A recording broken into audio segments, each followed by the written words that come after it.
ನಟ ವಿಜಯ ರಾಘವೇಂದ್ರ ಅವರು ಪತ್ನಿ ಸ್ಪಂದನ ಅವರನ್ನು ಕಳೆದುಕೊಂಡು ಒಂಟಿ ಜೀವನ ನಡೆಸುತ್ತಿದ್ದಾರೆ. ಸ್ಪಂದನ ನಿಧನರಾಗಿ ಹಲವು ವರ್ಷ ಕಳೆದಿದ್ದರೂ ಕೂಡ ಪ್ರತಿದಿನ ಪತ್ನಿ ಜೊತೆಗಿನ ಪ್ರತಿಯೊಂದು ನೆನಪುಗಳನ್ನು ಆಗಾಗ ಹಂಚಿಕೊಳ್ಳುತ್ತಾ ಇರುತ್ತಾರೆ. ಒಂದು ದಿನ ಸ್ಪಂದನ ಅವರ ವಜ್ರದ ಓಲೆಯನ್ನು ಕಳೆದುಕೊಂಡಾಗ ಅದನ್ನು ಕೊರಗಜ್ಜ ಹುಡುಕಿಕೊಟ್ಟಿದ್ದು ನೆನೆದಿದ್ದಾರೆ. ಅಂದು ನಾನು ಮತ್ತು ಪತ್ನಿ ಸ್ಪಂದನ ಕೊರಗಜ್ಜನ ಭೇಟಿಯಾಗಿ ಒಂದು ಮನೆಗೆ ಹೋಗಿದ್ದೆವು. ಆ ಸಂದರ್ಭದಲ್ಲಿ ಸ್ಪಂದನಾಳ ಒಂದು ವಜ್ರದ ಓಲೆ ಬಿದ್ದೋಯಿತು. ಅದನ್ನು ಗಮನಿಸಿ ಆಕೆ ಸಿಕ್ಕಾಬಟ್ಟೆ ಗಾಬರಿಗೊಂಡಳು ಎಂದು ನೆನಪಿಸಿಕೊಂಡಿದ್ದಾರೆ.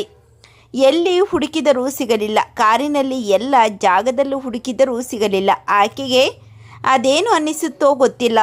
ಗೊರಗಜ್ಜನನ್ನು ನೆನಪಿಸಿಕೊಂಡು ಒಂದು ಕ್ಷಣ ಗೊರಗಜ್ಜ ನನ್ನ ಓಲೆ ವಾಪಸ್ ಕೊಡಿಸು ಎಂದು ಬೇಡಿಕೊಂಡಳು ಎಂದು ಆ ಕ್ಷಣ ಆದ ಅದ್ಭುತವನ್ನು ನೆನಪಿಸಿಕೊಂಡಿದ್ದಾರೆ. ಏನಾಶ್ಚರ್ಯವೋ ಗೊತ್ತಿಲ್ಲ, ಅವಳು ಹೀಗೆ ಬೇಡಿಕೊಂಡು 10 ನಿಮಿಷ.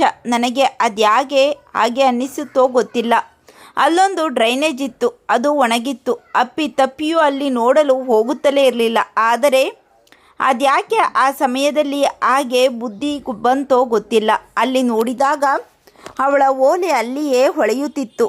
ಇದು ಅಂದು ನಡೆದ ಪವಾಡ ಎಂದಿದ್ದಾರೆ ವಿಜಯ ರಾಘವೇಂದ್ರ. ನಿಮಗೂ ಸಹ ಗೊರಗಜ್ಜನ ಮೇಲೆ ನಂಬಿಕೆ ಇದ್ದರೆ ಸ್ವಾಮಿ ಗೊರಗಜ್ಜ ಎಂದು ಕಾಮೆಂಟ್ ಮಾಡಿ ತಿಳಿಸಿ.